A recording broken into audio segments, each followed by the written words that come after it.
Hi friends, நம்ம இந்த வாரம் மாயஜால கதைகளில் கதை 3 பகுதி 4 பாதாளத்தில் சிக்கிய ரதியை காப்பாற்றி கல்யாணம் செய்த வசீகரன். வாங்க பார்க்கலாம். 3 பேர் வேட்டையாட போனால் ஒருத்தர் வீட்டில் சமைக்கணும் அப்படின்னு முடிவு பண்ணுறாங்க.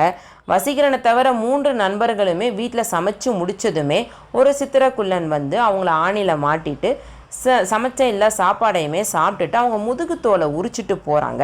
ஆனால் வசீகரன் டேர்ன் வரும்போது அந்த சித்திரக்குள்ளனால் எதுவுமே செய்ய முடியலை. இதை தன் நண்பர்கள்கிட்ட வசீகரன் சொல்கிறாரு. அந்த நேரத்தில் தான் அவருடைய நண்பர்களுமே இப்படி ஆணில மாட்டினதையும் முதுகு தோலை உரிச்சதையும் சொல்கிறாங்க. உடனே வசீகரன் இவ்வளவு மோசமான ஆளை நம்ம தேடி போவோம் அப்படின்னு சொல்லி 4 பேரும் அந்த சித்திரக்குள்ளனை தேடி பெறப்படுறாங்க. இப்போ இதோட தொடர்ச்சியை நம்ம பார்க்க ஆரம்பிக்கலாம். அந்த கிழவனுடைய தாடி இழுத்துட்டு போன அந்த தடம் தரையில் இருந்தது. அதை நோக்கி எல்லாருமே நடந்து போகிறாங்க. ரொம்ப தூரம் நடந்து போயிட்டாங்க. ஆழமான ஒரு குழிக்கிட்ட அந்த தரையில் இருந்த தடம் முடிந்தது. அது என்ன குழி அப்படின்னு எல்லாருமே எட்டி பார்க்குறாங்க. கண்ணுக்கு தெரியாத அளவுக்கு ஆழமாக இருந்தது அந்த குழி. சரி சிவா, நீ குழிக்குள்ளே இறங்கு அப்படின்னு வசீகரன் சொல்கிறாரு. இப்படியே ஒவ்வொருத்தரையாக சொல்கிறாரு. எல்லாருமே இறங்குறதுக்கு மறுத்துடுறாங்க. கடைசியா சரி நானே இறங்குறேன் அப்படின்னு வசீகரன் சொல்கிறாரு. எல்லாரும் சேர்ந்து ஒரு நீளமான கயிறை ரெடி பண்ணுறாங்க. ஒரு முனையை வசீகரன் தன் கையில் பிடிச்சிக்கிறாரு. மீதி 3 பேரும் அந்த கயிறை பிடிச்சிக்கிட்டு மெதுவாக குழிக்குள்ளே வசீகரனை இறக்குறாங்க. வசீகரன் எதிர்பார்த்ததை விட ரொம்ப ஆழமாக இருந்தது அந்த குழி. குழி கீழே ஆழமாக போய்கிட்டே இருக்குது. ஒரு வழியாக வசீகரன் அடிமட்டத்துக்கு போய் சேர்ந்துட்டாரு. அந்த இடத்த சுற்றி பார்த்த வசீகரனுக்கு பயங்கர ஆச்சரியம். ஏன்னா அங்கே ஒரு பெரிய மாளிகை இருந்தது. பயங்கரமாக ஜொலிக்குது. பொண்ணையும் ரத்தன கற்களையும் வச்சு கட்டின மாளிகை அது. அதை சுற்றி பார்த்துட்டு இருந்தார். திடீர்னு ஒரு பொண்ணு வேகமாக வந்து வசீகரனை கட்டி பிடிச்சி பயங்கரமாக அழுகிறாங்க. அந்த பெண் அழுதுகிட்டே யார் நீங்கள், இங்கே எப்படி வந்தீங்க அப்படின்னு கேட்குறாங்க. வசீகரன் அந்த பெண்ணை விலக்கிட்டு பதில் சொல்ல ஆரம்பிக்கிறாரு. ஆனால் அந்த பெண்ணை பார்த்ததுமே அவருக்கு வார்த்தையே வரலை. அப்படியே அதிர்ச்சியில் உறைஞ்சு போய் நிற்கிறாரு. வசீகரன் முன்னாடி நிற்கிற அந்த பெண் அவர் கனவுல வந்த ரதி ரொம்ப அழகாக இருந்தாங்க. யாருமே இதுக்கு முன்னாடி இவ்வளோ ஒரு அழகான பெண்ணை பார்த்துருக்க வாய்ப்பே கிடையாது.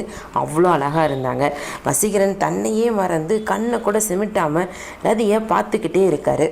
ரதி மறுபடியும் கேட்குறாங்க, யார் நீங்கள், இங்கே எப்படி வந்தீங்க அப்படின்னு. வசீகரன் தடுமாற்றத்தோட நீண்ட தாடி வச்சிருக்கிற ஒரு சித்திரக்குள்ளனை தேடி வந்தோம் அப்படின்னு சொல்கிறாரு. இங்கே தான் இருக்கான் அவன், கண்ணில் மாட்டுறதுக்கு முன்னாடி தயவு செஞ்சு இந்த இடத்த விட்டு கிளம்புங்க. நிறைய பேரை கூட்டு வந்து கொலை பண்ணுறத நானே என் கண்ணால் பார்த்துருக்கேன். அவனை யாராலையுமே ஒன்றுமே பண்ண முடியாது அப்படின்னு ரதி சொல்கிறாங்க. அதுக்கு வசீகரன் சொல்கிறது, என்னையெல்லாம் அவனால் கொல்லவே முடியாது. சரி நீங்கள் யார், எப்படி இங்கே வந்து மாட்டினீங்க அப்படின்னு கேட்குறாரு. நான் ஒரு இளவரசி.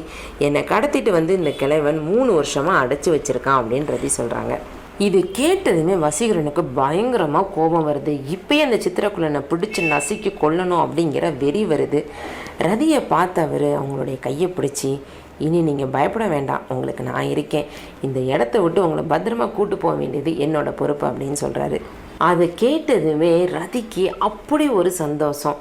வசீகரனோட கண்ணை ஒரு நிமிஷம் பார்க்குறாங்க. 7 ஜென்மங்கள் அவர் கூட வாழ்ந்த மாதிரி அப்படி ஒரு உள்ளுணர்வு, ஒரு புது நம்பிக்கையே அவங்களுக்கு உருவாகுது. அதே நம்பிக்கையோட வசீகரனை அந்த கிழவன் கிட்ட கூட்டிகிட்டு போகிறாங்க. அந்த கிழவன் வசீகரனை பார்த்ததுமே டென்ஷன் ஆகிட்டாரு. நீ எதுக்கு இங்கே வந்த, போர் புரியவா சமாதானம் செய்கிறதுக்கா அப்படின்னு கேட்குறாரு. உன் கூட எனக்கு என்னையா சமாதானம், வா நீயா நானு பார்த்துடலாம் அப்படின்னு கூப்பிடுறாரு. 2 பேருக்குமே வாட்போர் நடந்தது. ரொம்ப நேரம் சண்டை போடுறாங்க. கடைசியாக வசீகரனோட வாள் கிழவனுடைய நெஞ்சில் குத்தி முதுகு வழியாக வெளியே வந்தது. கிழவன் அங்கேயே உயிர் இழந்துடுறாரு. ரதி ரொம்ப சந்தோஷமாயிட்டாங்க. ஏதோ ரொம்ப நாள் பழகின மாதிரி வசீகரனை கட்டி பிடிச்சி அழுகிறாங்க. நான் இங்கேயே செத்துருவேன்னு நினச்சேன் அப்படின்னு சொல்கிறாங்க. 2 பேரும் சேர்ந்து அங்கே இருக்கிற பொன் பொருள் எல்லாத்தையுமே சாக்கில் கட்டி வைக்கிறாங்க. வசீகரன் ரதியை பார்த்து போகலாமா அப்படின்னு கேட்குறாரு. அதுக்கு ரதி சொல்கிறாங்க, மீதி இருக்கிற வாழ்க்கை உங்கள் கூட தான், உங்களுக்கு சம்மதம்னா போகலாம் அப்படின்னு சொல்கிறாங்க. 2 பேரும் தங்களுடைய வாழ்க்கையை ஆரம்பிக்கலாம் அப்படின்னு முடிவு பண்ணுறாங்க.